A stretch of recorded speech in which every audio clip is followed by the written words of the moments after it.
प्यारे बच्चों नमस्कार। प्रभाकर मैथ्स ट्यूटोरियल के YouTube चैनल पर आपका स्वागत है। आज हम लोग बीएससी पार्ट 1 मैथ ऑनर्स या सब्सिडरी में हायर ट्रिग्नोमेट्री पढ़ेंगे। लास्ट क्लास में हम लोग इसके सिलेबस पढ़े थे। आज हम लोग इसके सिलेबस को स्टार्ट करेंगे। हायर ट्रिग्नोमेट्री में जो आपका टॉपिक है एक एक करके सबको पढ़ेंगे, लेकिन खासकर इस टॉपिक में हम लोग पढ़ेंगे डी मोवर्स थ्योरम को। डी मोवर्स थ्योरम को हम लोग इसमें पढ़ेंगे, जो कि आपका कॉम्प्लेक्स नंबर और साथ ही साथ ट्रिग्नोमेट्रिक फंक्शन का एक रिलेशन है। मेनली जो आपका डी मोवर्स साहब थे, अब्राहम डी मोवर्स साहब जो थे, ये कॉम्प्लेक्स नंबर और ट्रिग्नोमेट्री को क्या किए, एक दूसरे से रिलेट किए हैं। इसी के बारे में हम लोग पढ़ेंगे। तो आइए सबसे पहले समझते हैं कि आपका डी मोवर्स साहब कहाँ के थे, कब इनका जन्म हुआ है और फिर इन्होंने क्या स्टेटमेंट दिया है। इस चीज़ को हम लोग समझते हैं। डी मोवर्स का जो पूरा नाम है वो नाम है अब्राहम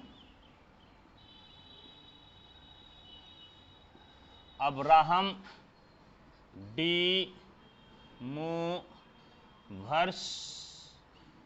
मोवर्स, समझ गए। इनका पूरा नाम क्या है? Abraham D mower. और ये भाई साहब जो है आपके फ्रेंच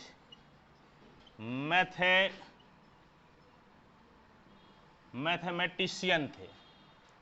ये थे आपके फ्रेंच मैथमेटिशियन। और इनका यदि कार्यकाल देखा जाए तो 1667 से लेकर 1754 के बीच में था। और ध्यान रहे, मोटा मोटी यही कार्यकाल आपका जो है ना सर इसाक न्यूटन का भी है। और ये जो आपका डी मोवर हैं, ये भाई साहब इसाक न्यूटन के फ्रेंड भी थे, समझ गए। इसाक न्यूटन के क्या थे? फ्रेंड थे। तो अब्राहम साहब जो है, अब्राहम डी मोवर्स कहाँ के थे? फ्रांस के थे। लेकिन आपके जो इसाक न्यूटन थे वो कहाँ के थे? वो इंग्लैंड के थे, समझ गए। कहाँ के थे? इंग्लैंड के थे। दोनों के बीच में दोस्ती हो गई थी, ठीक।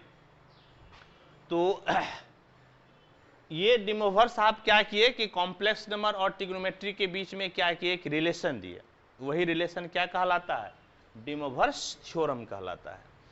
तो इसका स्टेटमेंट देखना पड़ेगा। स्टेटमेंट क्या है? इसमें क्वेश्चन किस प्रकार से पूछता है? तो क्वेश्चन पूछता है state and proof D mowers theorem.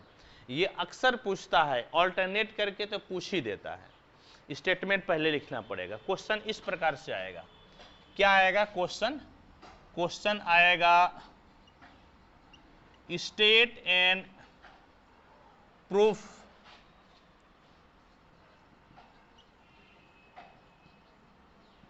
D mowers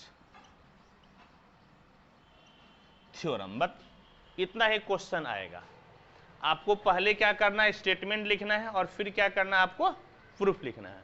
और ये कई बार आ चुका है। मैं बुक से देखकर बता देता हूं कि कौन कौन सा ईस्वी में आया है ये। तो देखिए, ये इसका ईयर जानना आपके लिए बहुत जरूरी है। कितना इंपॉर्टेंट है मैं आपको बता दूं।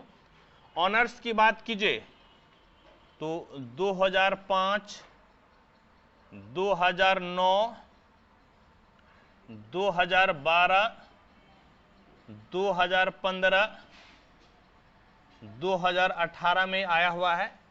ये आपका रहा ऑनर्स। यदि सब्सिडरी की बात कीजिए 2007, 2009, 2011, 2013, 2018 ये सब्सिडरी में आपका आया है। तिलका मांझी भागलपुर यूनिवर्सिटी भागलपुर में। यानी कि बहुत ही ये इंपॉर्टेंट है, ठीक। हो सकता और भी कई बार आया हो और मैं नहीं लिख पाया हूं। तो सबसे पहले इसके स्टेटमेंट को देखिए। क्या है statement?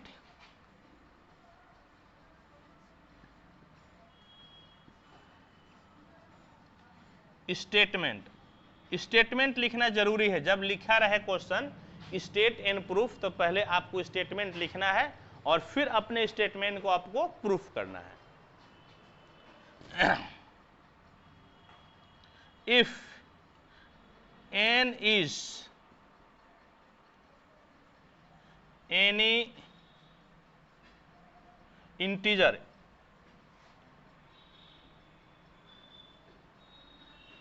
positive or negative, then cos theta plus I sin theta पे power n equal to cos n theta plus I sin n theta. Second इंच का था statement, if n is any fraction positive और negative, then one value of cos theta plus I sin theta पे power n will be cos n theta plus I sin n theta. क्या है इनका statement? इनका statement है कि यदि n आपका कोई एक इंटीजर हो, तो इंटीजर कहने का मतलब क्या हो गया, पॉजिटिव या निगेटिव, तब cos theta plus I sin theta पे पावर n का वैल्यू कितना हो जाएगा, तो cos n theta plus I sin n theta.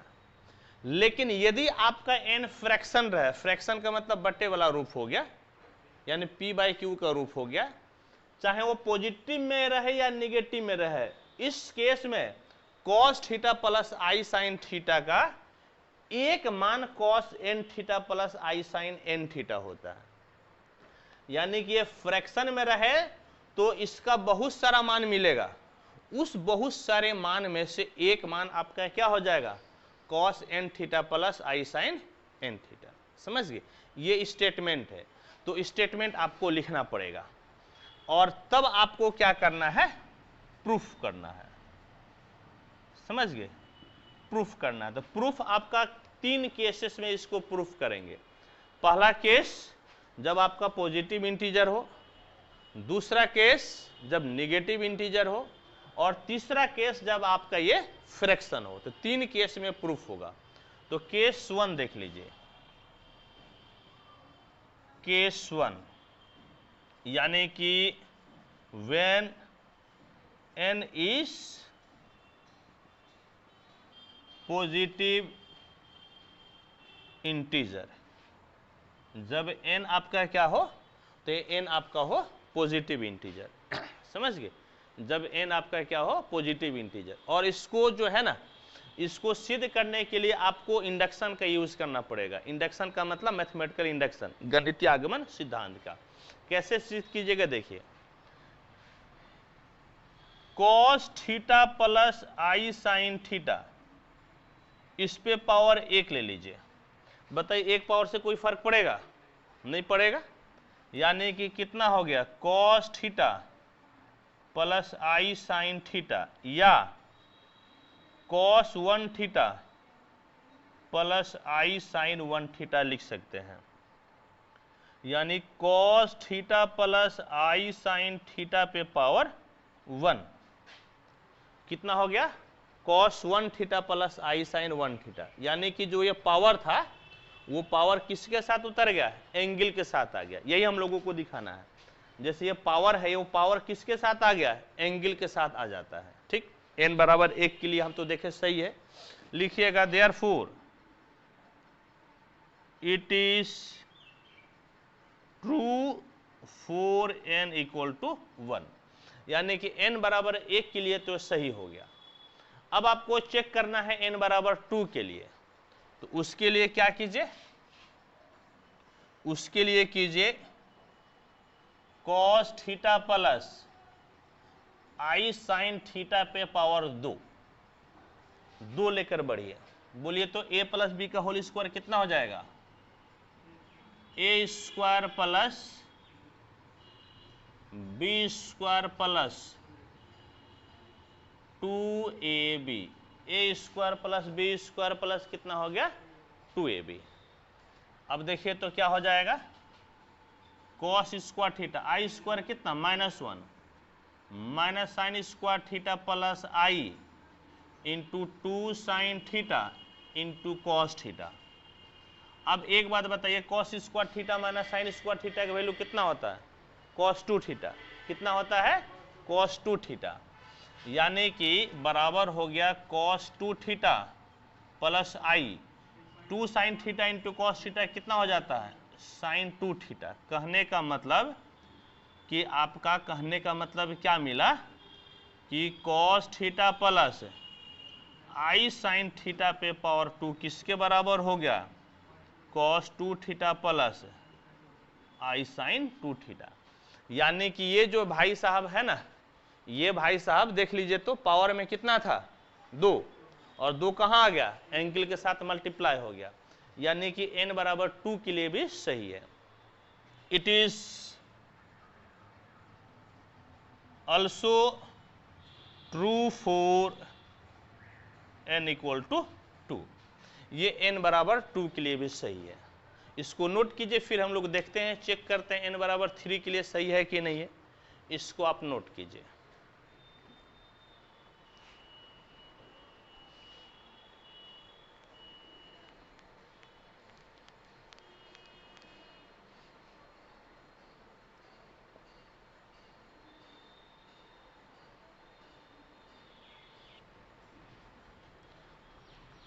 देखिए ये n बराबर 2 के लिए सही है। अब हम लोग n बराबर 3 के लिए चेक करते हैं। दोनों तरफ मल्टीप्लाई कर दीजिए। क्या करते हैं? मल्टीप्लाई।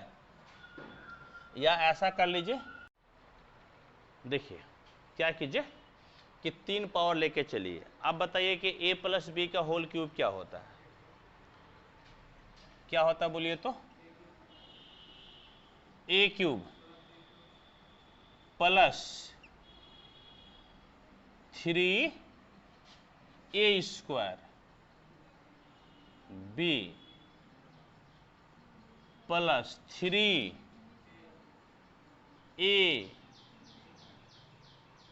बी स्क्वायर प्लस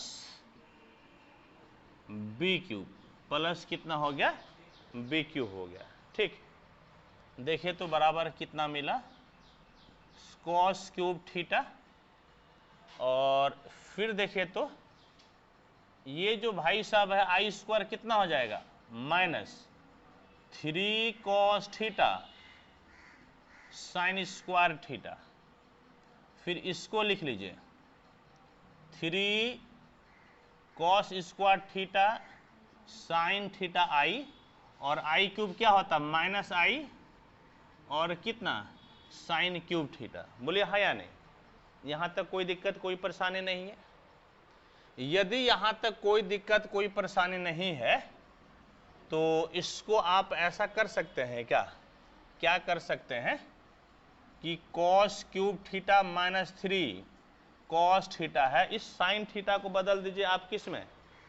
इसको बदल दीजिए कॉस में, तो कितना हो जाएगा? 1 minus cos square theta plus 3, इस कॉस को बदल दीजिए साइन में, 1 minus sine square theta sine theta i minus i sine कितना हो गया? Cube theta. ठीक, अब देखिए तो cos cube theta -3 cos theta और माइनस इंटू माइनस कितना हो गया? Plus 3 cos cube theta plus, यहाँ पर आई कॉमन ले लीजिए तो कितना हो गया जी? 3 sine theta -3 sign cube theta और माइनस साइन क्यूब थीटा। आप क्या कॉमन ले लिए हैं?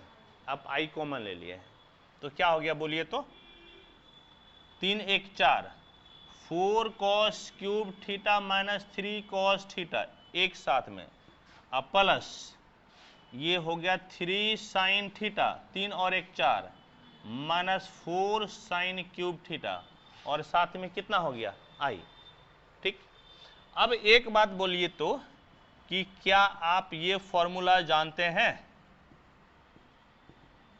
4 cos cube theta minus 3 cos theta किसके बराबर होता है? Cos 3 theta.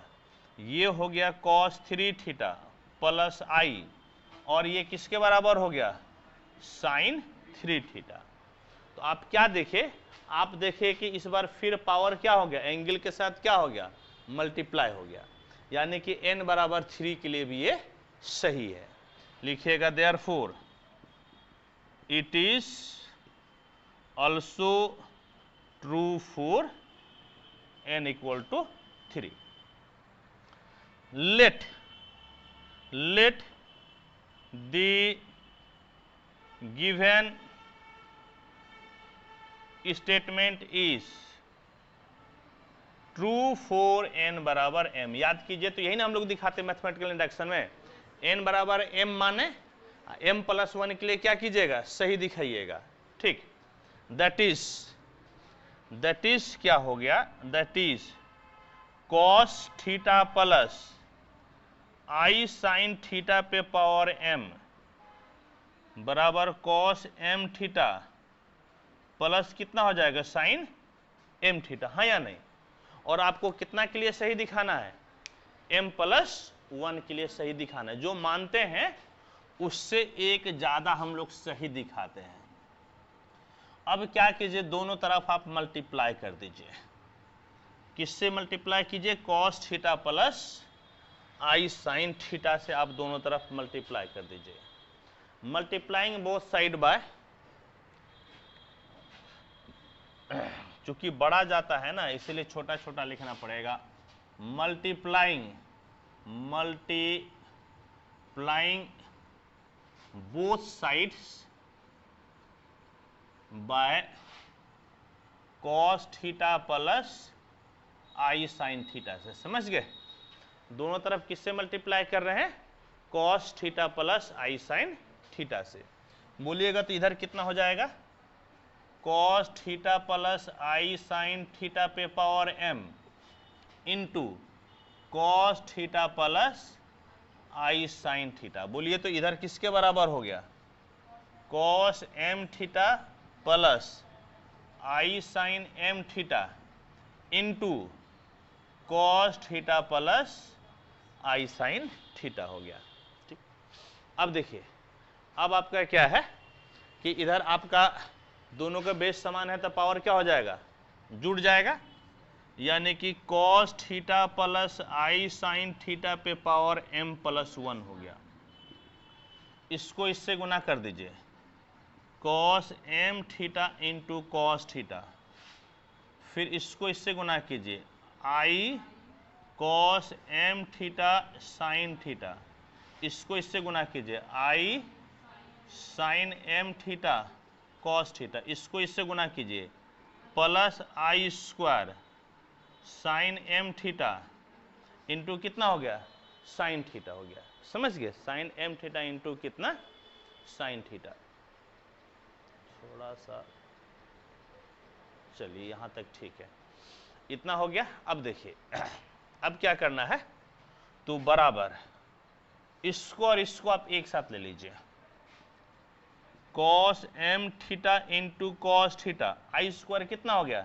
माइनस, यानी कि sine m theta into sine theta, plus i ले लीजिए कॉमन, क्या बचेगा यहां से?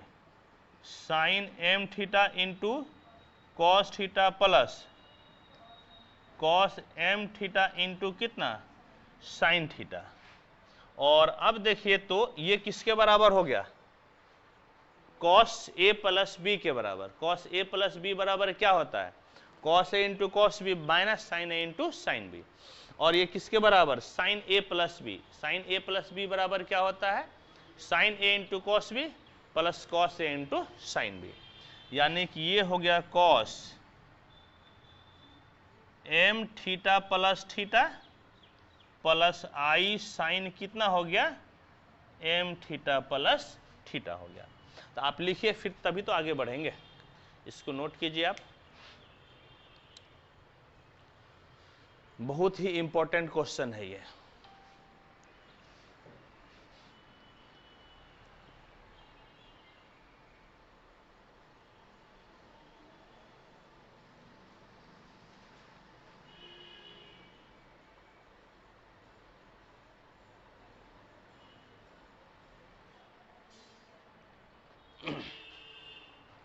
देखिए फाइनली क्या मिला, फाइनली मिल गया cos theta plus i sign theta पे पावर m+1 बराबर कॉस थीटा बाहर, तो m+1 theta plus i sine theta बाहर m+1 थीटा। अब बताए कि m+1 के लिए सही हुआ कि नहीं हुआ, हो गया ना। लिखिएगा so it is also true for n बराबर m+1 when it is true for n बराबर m। यानी कि जब n बराबर m के लिए सही है, जब n बराबर m के लिए सही है तो n बराबर m+1 के लिए भी सही हो जाता है।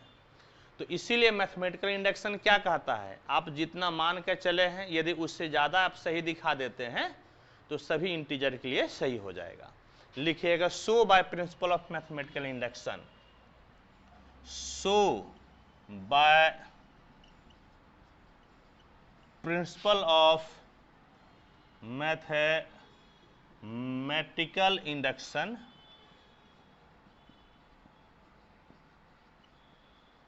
Result is true for all n, यानी कि सभी n के लिए सही है।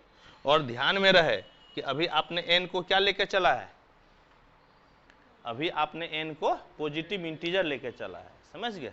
अभी n आपका है पॉजिटिव इंटीजर। एक जो है ना बिरनी मेरे पीछे पड़ी है, ये समझ में नहीं आता है कि काटेगी ना क्या करे। इधर लिख लिए, तेजी से लिखिए, एकदम तब से पीछा कर रही है, इसको लगता है मेरे से प्यार हो गया है। आज हमको जो है ना एकदम ये जहां पप्पी की बस फूल जाएगा, नहीं फूलेगा कहीं भी पप्पी की बस फूल गया, हो गया, हो गया। इधर लिख लिए, तेजी से लिखिए।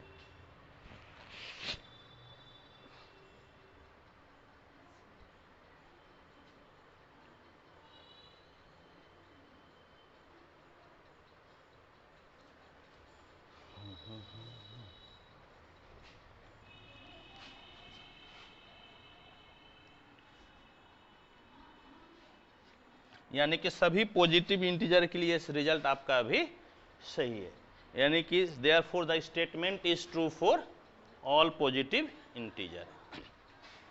लिखिएगा therefore the given statement is true for all positive integer.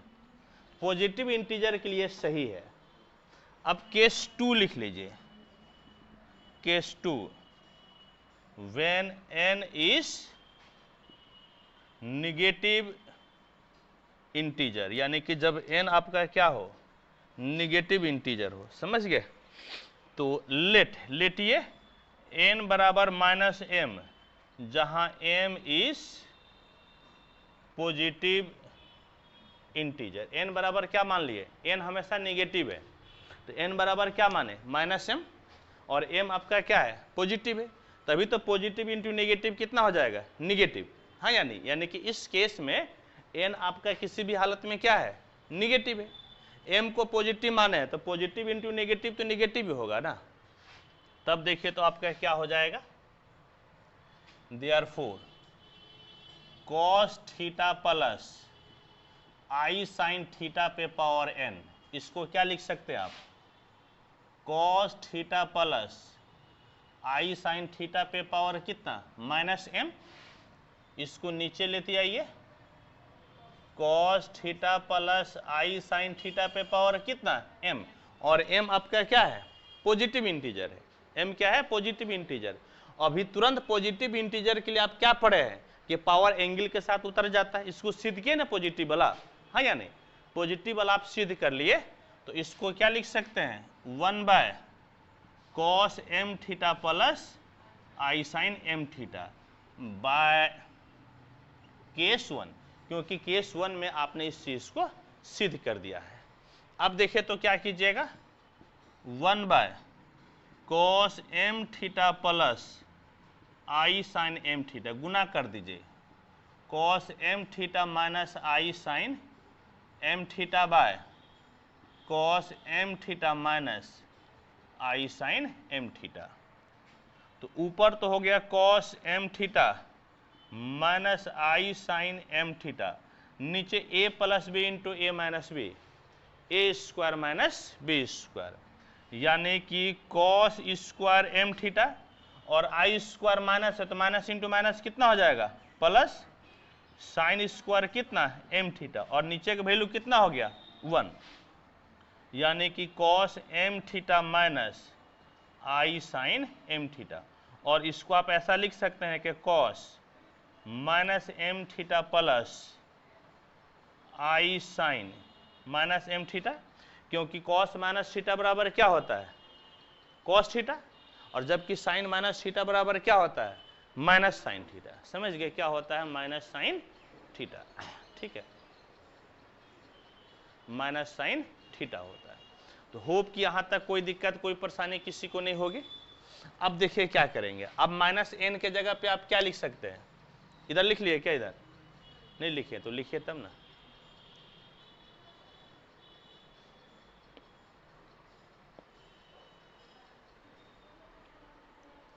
देखिए अब क्या लिख सकते हैं बोलिए तो?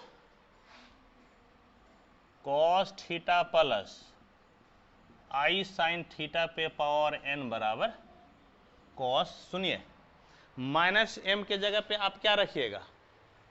माइनस m के जगह पे n, यानी कि n theta plus i sign n theta. तो फिर पावर उतर गया ना? बोले हाँ या नहीं? यानी कि इसके पहले आपके किसके लिए सही था? पॉजिटिव इंटीजर के लिए, और यहाँ पर आपने n को क्या ले रखा है? निगेटिव, यानी कि निगेटिव इंटीजर के लिए भी सही है। यानी कि ये भाई साहब आपका निगेटिव इंटीजर के लिए भी सही है। लिखिएगा so it is also true for negative integer, यानी कि पॉजिटिव इंटीजर के लिए भी सही है और निगेटिव इंटीजर के लिए भी ये सही है। 2 हो गया, ये दोनों आपका पहला हुआ। अब थर्ड केस, अब इसके बाद वाला देखिए दूसरा स्टेटमेंट क्या था? फ्रैक्शन के लिए सही है, हाँ या नहीं? दूसरा स्टेटमेंट बोलिए तो क्या है? फ्रैक्शन के लिए भी सही। लेकिन फ्रैक्शन में एक चीज देखिएगा कि एक मान मिलता है। फ्रैक्शन में कितना वैल्यू मिलता है? एक वैल्यू मिलता है। फ्रैक्शन में हम लोगों को एक वैल्यू ही मिलेगा। क्या कीजिएगा देखिए तो, कैसे कीजिएगा इसको? तो ऐसे लिखना है केस 3, केस 3, हाँ, इसमें लेट n बराबर p बाय क्यू, यहाँ पे फ्रैक्शन है ना, तो फ्रैक्शन आपका किस रूप में रहेगा? p बाय क्यू के रूप में। Where q is positive integer and p is any integer. q क्या है बोलिए तो? पॉजिटिव है, जबकि p क्या है?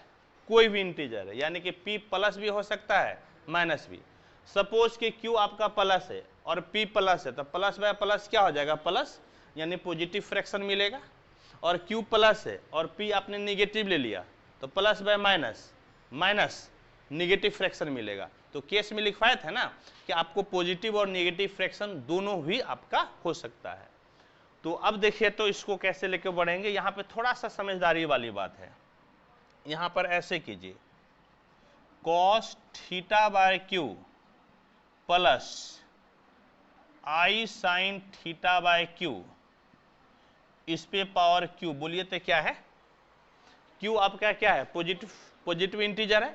तो आप जानते हैं कि पॉजिटिव इंटीजर क्या हो जाता है, एंगल के साथ आ जाता है। बोले हाँ या नहीं, पॉजिटिव इंटीजर किसके साथ आ जाता है, एंगल के साथ।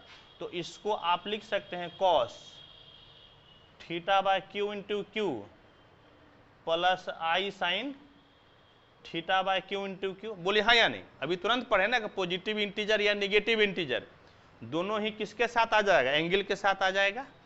ये दोनों कैंसिल, यानी कि कहने का मतलब cos theta by Q plus i sign theta bye Q, इस पे पावर क्यू बराबर कितना हो गया, cos theta plus i sine theta. अच्छा एक चीज देखिए कि आप कहते हैं कि 2 स्क्वायर बराबर क्या होता है, 4। 2 स्क्वायर बराबर कितना, 4। यानी कि 2 बराबर आप अंडर रूट क्या कर देते हैं, 4, हाँ या नहीं, या ऐसे करते हैं 4 पे पावर कितना हो गया, 1/2। बोले हाँ या नहीं, यानी कि आप 4 पे पावर 1/2 निकालिएगा तो इसका एगो मान क्या मिलेगा, 2। नहीं, इसका एक मान क्या मिलेगा, 2 मिलेगा। यदि 4 पे पावर 1/2 निकालिएगा तो एगो का मान क्या मिलेगा, 2। तो यहां पर देखिए आपने इस पे क्या पावर दे रखा है, क्यों। जैसे आपने 2 पे पावर 2 दे रखा है, या ऐसे समझिए आपने 2 पे पावर 3 दिया तो क्या मिला, 8। क्या मिल गया, 8 मिल गया। यानी कि 2 बराबर 8 पे पावर कितना, 1/3। यानी कि 8 पे पावर 1/3 का एगो मान क्या है, 2 है। एगो मान क्या है, 2 है। यानी कि 2 पे पावर 3 बराबर 8 था, तो 2 एक मान था, किसका मान था, 8 पे पावर 1/3 का। इसी तरह से इस पे पावर क्यू बराबर cos theta plus i sine theta है ना जी। इसका मतलब यदि इस पावर को इधर बटे में लेते आइएगा, जैसे यहां पर 3 पावर था तो इधर आया था तो कितना पावर हो गया था, 1/3। इसी तरह से क्यू इधर आएगा तो 1/q हो जाएगा पावर में, तब इसका एगो मान ई वाला कहलाएगा, हाँ या नहीं। इसका एगो मान क्या कहलाएगा, ई वाला। तो क्या लिखिएगा, लिखिएगा therefore 1 value of cos theta plus i sine theta पर पावर 1/q इज कितना, cos theta by q plus i sign theta by q। यानी कि इसका एक मान कितना हो गया, एक मान हो गया, समझ गए, cos theta by q plus i sign theta by q हो गया। तो इसका pth रूट ले लीजिए, टेकिंग pth रूट, इसको ये रफ वर्क है, लिखेंगे सो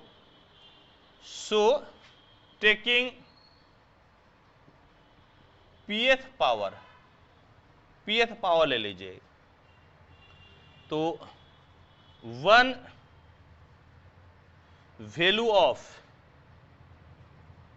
cos theta plus i sine theta पर कितना हो जाएगा, p/q। आप कितना पावर ले लिए, p/q पावर ले लिए, समझ गए। आप इसका p पावर ले लिए, इज कितना हो जाएगा बोलिए तो, cos, समझ गए, कितना हो जाएगा, cos। और कितना हो जाएगा, cos आपका जो है, cos ले लिए ना, इसका कितना पावर आप ले लिए, 1। तो cos आपका हो जाएगा थीटा बाय क्यू इंटू कितना, p plus i sign theta bye Q into कितना, p। यानी कि इसका एक मान क्या मिल जाएगा, ये भाई सब मिल जाएगा। बोलिए हाँ या नहीं, इसका एक मान कितना मिल जाएगा, इसका एक मान मिल जाएगा आपका, एक मान, बल्कि इसका एक मान, ये p आपका चला जाएगा पावर में, क्योंकि दोनों तरफ आप पावर लिए है ना, दोनों तरफ यहां पर जब लिए थे तो दोनों तरफ p क्या लिए हैं, पावर, दोनों तरफ pth पावर ले लिए हैं। तो cos theta plus i sign theta पे पावर 1/q का एक मान क्या मिला, cos theta by q plus i sign theta by q। तो इसका p पावर ले लीजिएगा, तब भी इसका एक मान क्या मिलेगा, इधर भी p पावर लगा दीजिए और यहां पर भी क्या लगा दीजिए, p पावर लगा दीजिए। दैट इज दैट इज अब P बाय Q, याद कीजिए तो P बाय Q को आपने क्या ले रखा है, N, P बाय Q को आपने क्या ले रखा है, N, that is 1 value of cos theta plus I sin theta पे पावर n इज, अब याद कीजिए P आपका कैसा नंबर है, निगेटिव है ना, और इसके पहले दो केस में पढ़ चुके हैं, चाहे प्लस हो या निगेटिव हो, आपका जो है ना एंगल, ये पावर किसके साथ मल्टीप्लाई हो जाएगा, एंगल के साथ, तो इतना इज क्या हो जाएगा, cos theta by Q into P plus I sine theta by Q into P, that is P by Q कितना है, N, that is cos n theta plus I sine n theta, cos n theta plus I sine n theta. कहने का मतलब है that is 1 value of cos theta plus I sine theta पे power n is कितना हो गया, cos n theta plus I sine n theta. कब, जब n क्या है आपका, जब n आपका फ्रैक्शन है, n क्या है, फ्रैक्शन है, यानी कि जब फ्रैक्शन रहे तो इसका एक मान क्या मिलेगा, यानी कि क्या देखे कि जब n आपका जो है ना इंटीजर हो, चाहे पॉजिटिव या निगेटिव, तो cos theta plus I sine theta पे पावर n का वैल्यू कितना हो जाता है, cos n theta plus I sine n theta. लेकिन यदि n आपका फ्रैक्शन हो जाए, यदि n फ्रैक्शन हो जाए तो cos theta plus I sine theta पे पावर n का एक मान क्या मिलेगा, cos n theta plus I sine n theta. समझ के, ये आपका जो है ना डी मोइरस थ्योरम का स्टेटमेंट के साथ हम लोग क्या किए, प्रूफ कर दिए, और ये एग्जाम में आपका पूछता है। समझ, कोई ज्यादा बड़ा नहीं है, इसको 2-3 बार प्रैक्टिस कर लीजिएगा तो ये आपका आराम से बन जाएगा। ठीक है, चलिए इसको आप नोट कीजिए।